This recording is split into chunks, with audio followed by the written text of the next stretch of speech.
All right. Good afternoon, everyone, or good evening, or wherever you are. This is Dr. Patrick Lockwood coming back to you live. I wanted to discuss um, concept that seems to be very appropriate nowadays. I want to talk about forgiveness and the importance of forgiveness. I think it's a very kind of necessary topic because there seems to be a lot of conflict in the world nowadays, just in general. And the reality is that conflict in relationships among groups of people, etc., is the norm. It's not the exception. It's more of the rule than anything else. So if conflict is normal, and we're going to continue to kind of get into conflict with each other, then we need some kind of very concrete way for repairing the relationship. Because relationships are basically in this dynamic flux of consistency, stability, rupture, and repair.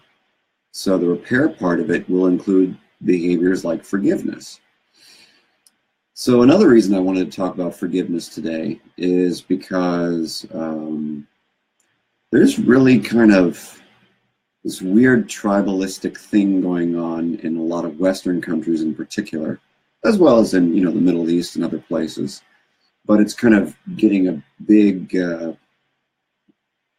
of notoriety in countries like the U.S. where the us versus them thing is taking over. It's really a big deal nowadays. So the crazy political divides, religious divides, racial divides, economic divides, etc., in the world really come down to how we manage relationships and conflict in relationships.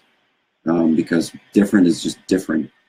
And that means nothing about whether or not we can learn how to relate to each other and repair relationships once we feel like we've been transgressed against. So I want to talk about forgiveness for that purpose as well, as maybe we can come up with some general principles how to deal with bigger social issues.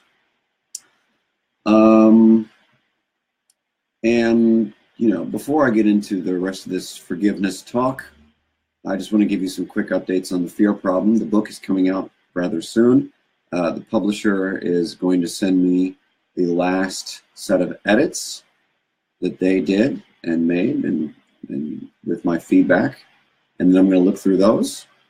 And then I'm going to ship it back to them. They'll do their thing and then we'll print. We're right on the edge of being there. So keep on the lookout for that, for updates and messages about that. So, forgiveness, relationships. Basically, when there's some kind of relationship problem, we have a fight, we get snarky with each other, there's some kind of impasse or conflict, we basically have three choices for how to deal with that experience. We can get revenge on the person, which typically makes things worse. We can, avoid the other individual, which also tends to make things worse, generally speaking. Or we can engage in some kind of forgiveness or reconciliation behavior, which, as you'll hear later in this talk when I'm talking about the research, that can be helpful and can also not be helpful. So I think I want to give you a more detailed picture of forgiveness, what the research says about it, and maybe a better understanding of when and how to forgive, as opposed to just forgiving all the time rather quickly or not forgiving at all. Because most people on the planet believe we're supposed to forgive people whenever they do something bad to us and they apologize. It's really that kind of simple. However, I don't think it's that simple. And I think the research I'm going to discuss later proves that forgiveness is not that simple of a concept in terms of when, how, and why we should forgive. So, what exactly is forgiveness? I've been talking about it, but I haven't exactly defined it. So there are religious perspectives on forgiveness, there are philosophical perspectives on forgiveness, but because of my profession and my kind of intellectual background in terms of basically what I read on a consistent basis, I tend to lean towards and rely on evolutionary psychology as a framework because it seems to just make the most sense. So from the evolutionary psych perspective, forgiveness is a tool for avoiding revenge and maintaining relational stability. That's what forgiveness is, if you were to operationally define it. However, forgiveness is not forgetting what happened, right? So many people kind of confuse forgiving with forgetting. It's not the same thing. And it's also basically biologically impossible to forgive a severe transgression. I've been working with patients for years, and the vast majority of them have not forgotten almost every relationship transgression, every fight, every conflict. And it seems to be a major point of relationship discord when they come to therapy and work with me or my colleagues. So we can't really forget relational impasses because they serve some evolutionarily useful purpose in terms of remembering them and creating a catalog of behavior in our brain that says, okay, this is how this person consistently treats me. And we need to remember that, right? So forgiving is not forgetting. So here's how I would define forgiveness based upon all the research that I've been reading for the past couple of weeks to prepare for this.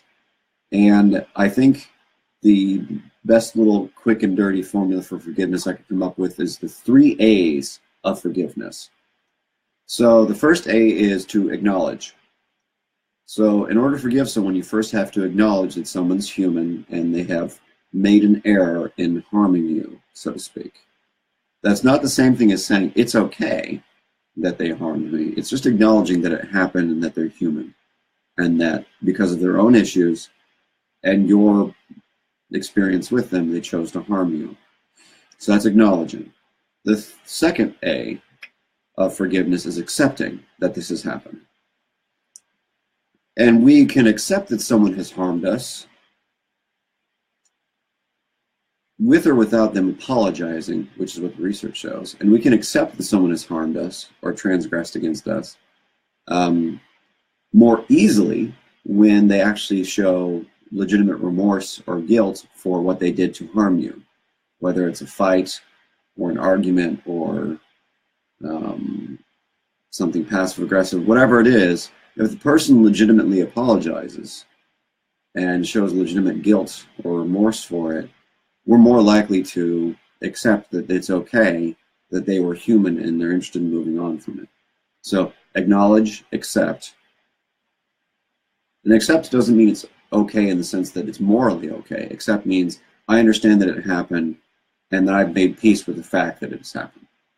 Then the third A of forgiveness is attempting new ways of relating to the person that allow the transgression to not interfere with your relationship moving forward.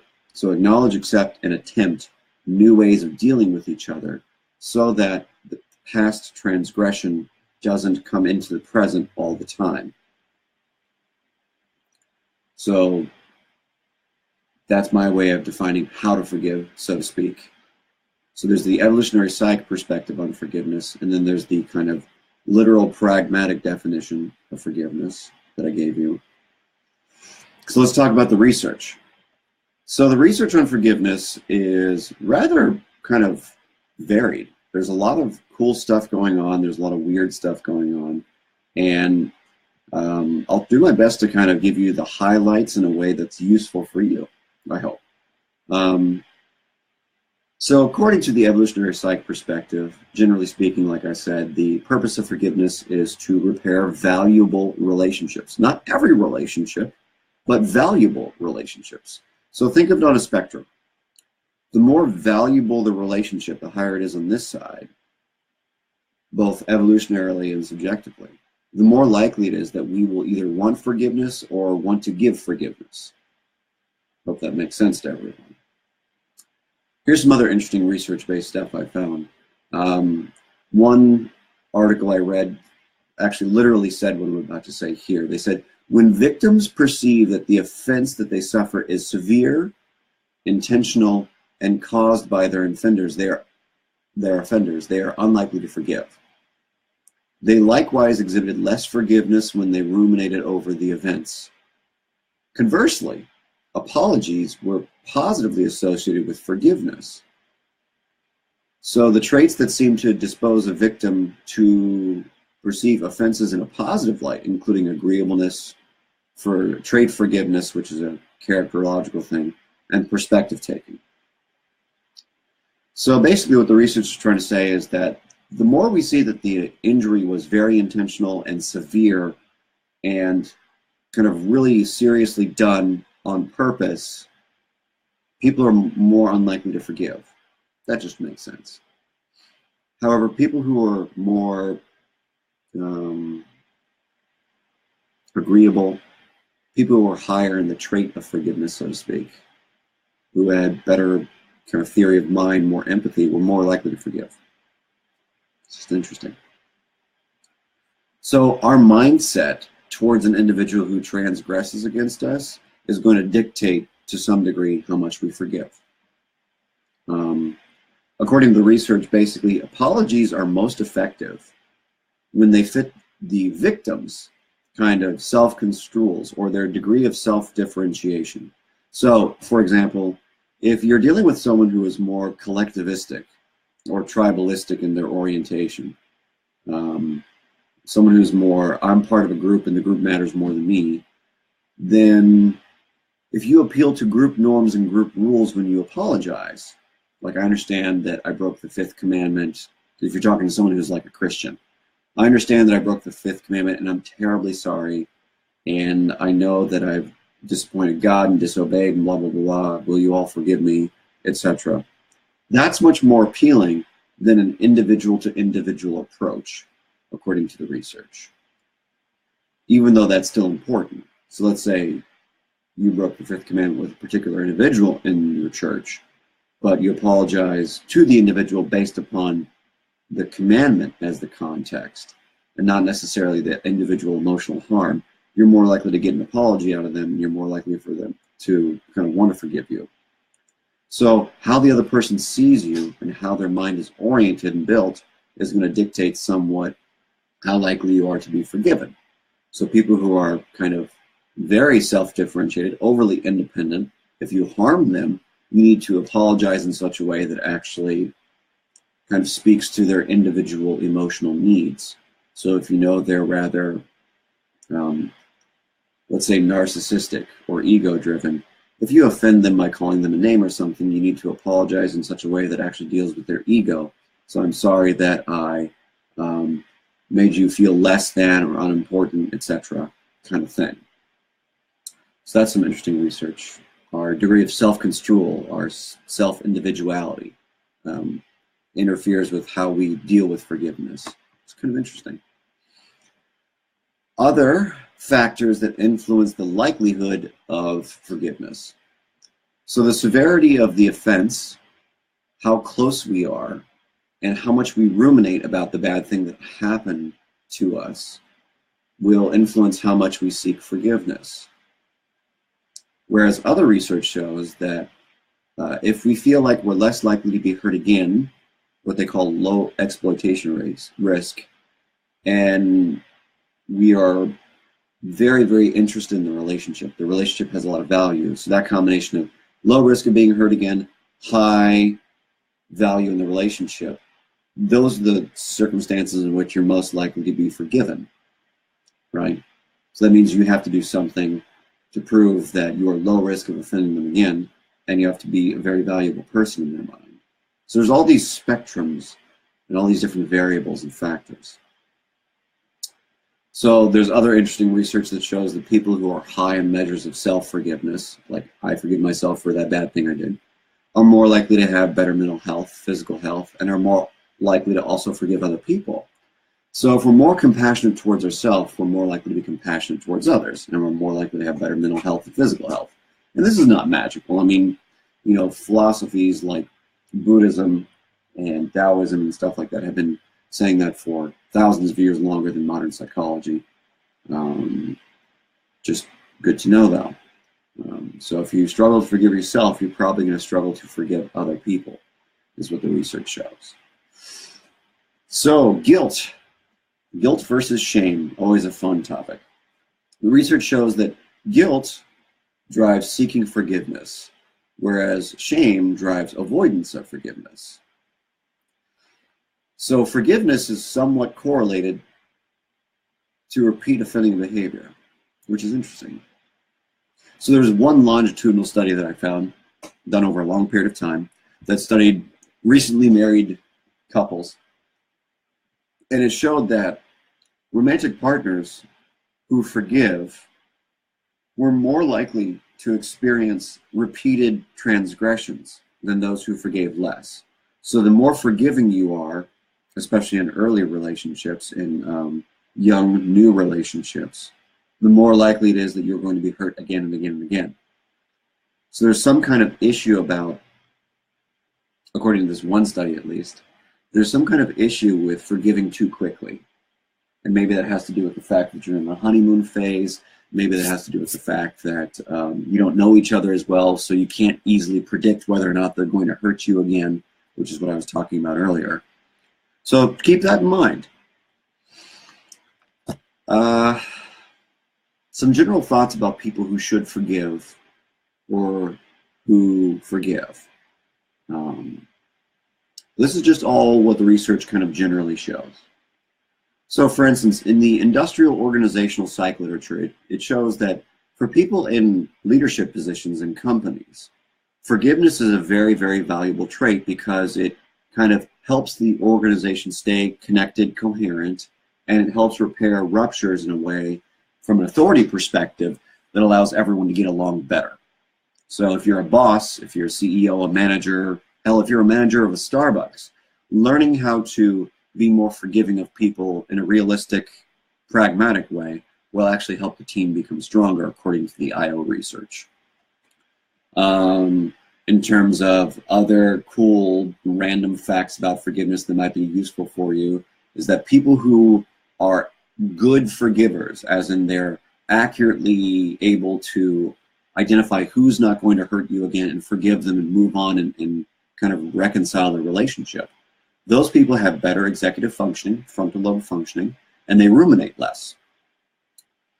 More predictors. So who's going to be a forgiver in general, not necessarily a good forgiver, as it were. So strong predictors of forgiveness are people who are high on empathy, people who are high on trust, trait trust, people who are, big five personality, high on conscientiousness, extroversion, and agreeableness. People who are less likely to forgive are people who are kind of very shameful, for instance. So in big five terms, people who are low on agreeableness and high on neuroticism are likely to forgive less in terms of big five personalities traits. And they tend to lack self-forgiveness as well, especially if you're high on neuroticism. And as it makes sense, people who are low on self-forgiveness are more likely to have negative emotions and are more likely to maladaptively cope. So for instance, there's a kind of a small set of studies in the research on forgiveness that shows that, for instance, people in drug and alcohol rehab who have alcohol problems, people are more likely to drink and relapse if they struggle with self-forgiveness and other forgiveness. That's what the research shows. They're just correlations, but it's interesting and it kind of makes sense because if you think about it, if you feel guilty, you're more likely to try and reconcile and do the right thing and move forward. If you feel ashamed, you feel so bad as a person, if you have a lack of self-forgiveness because you're bad individually, that's shame, then you're more likely to cope and try and deal with your feelings in a very visceral way. Whereas if you're guilty, you feel guilty, you're more likely to go, okay, I did a bad thing, it's okay, it doesn't reflect who I am as a person. I can move on from this and I can reconcile. So those are just some interesting facts about forgiveness. So based upon this very short, very, very short talk on forgiveness, there are some things I want you to take away about the act of forgiving and kind of what I said earlier about being a good forgiver versus a bad forgiver. So in my opinion, based upon the research that I've read here and the few things I've talked about in terms of relationship satisfaction or being able to move forward or repeat offenders and all that stuff, it seems to me like we need to be more thoughtful about forgiveness. There are some of you out there who struggle to forgive, and that might need to be dealt with, and you might need to consider what's keeping you from forgiving. Maybe you lack compassion for yourself too, like the research shows. And there are others of you out there who forgive too much, too quickly, too readily. And I think you need to be more thoughtful about that, because everything I've said above basically shows that if we're not good assessors of the likelihood of being hurt again, and we don't have good boundaries in relationships in terms of we think people are too important or not important enough, we're going to get hurt more, basically. So there are many dynamics, many risks, many emotions and motivations that we need to take into account before forgiving someone or seeking forgiveness. You know, for instance, there's some research that shows that people who forgive because they have to or they should, like say, because you're religious and God says forgive, blah, blah, blah, blah, blah. They're more likely to have negative physical health and more likely to have stress in their life as a result of their relationships, because they're forgiving automatically out of duty and not because they have done the correct mental calculations and emotional calculations to figure out if it's really okay to forgive someone and move on so that they can actually have a healthier relationship.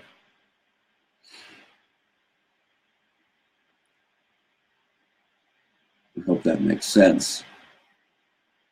So there's a difference between forgiving out of duty, according to the research, versus forgiving because you've actually weighed all the pros and cons and the risks of being hurt again, and you've seen whether or not the other person is contrite or feels bad, and you can actually try and move on from the relationship. In some cases, according to the evolutionary psych perspective, it's not worthwhile to actually forgive the person because they might still be hurting you over and over again in an egregious way, and they're not interested in growing and changing.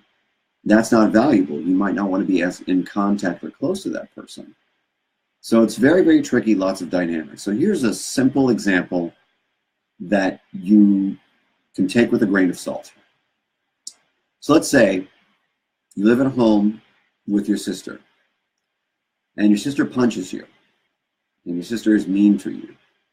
So if your parents tell you to forgive your sister for punching you, even though you don't want to because you believe she's not really contrite and has no desire to stop being aggressive towards you, it's going to keep you angry and stressed out about her if you forgive her anyways, because naturally your instinct is, oh shit, she's still not happy with me. She's still beating me up for some reason. I don't know why I'm forgiving her. You're going to be in conflict about the fact that you forgave her. You're going to be worried. You're going to be stressed and angry and resentful that you have to forgive her when it makes no logical, instinctual, evolutionary sense. And you're going to be on high alert wondering when she's going to hurt you again. Because then you get given her a free pass to continue to hurt you. So it's very dynamic and complex and messy. And all this is interesting and lines up with the neuro research. I found a little bit of neuroscience research on forgiveness. And basically what it shows is that forgiveness tends to activate parts of our brain for things like empathy and theory of mind and our default network and our kind of appraisal, value, judgment networks in our brain.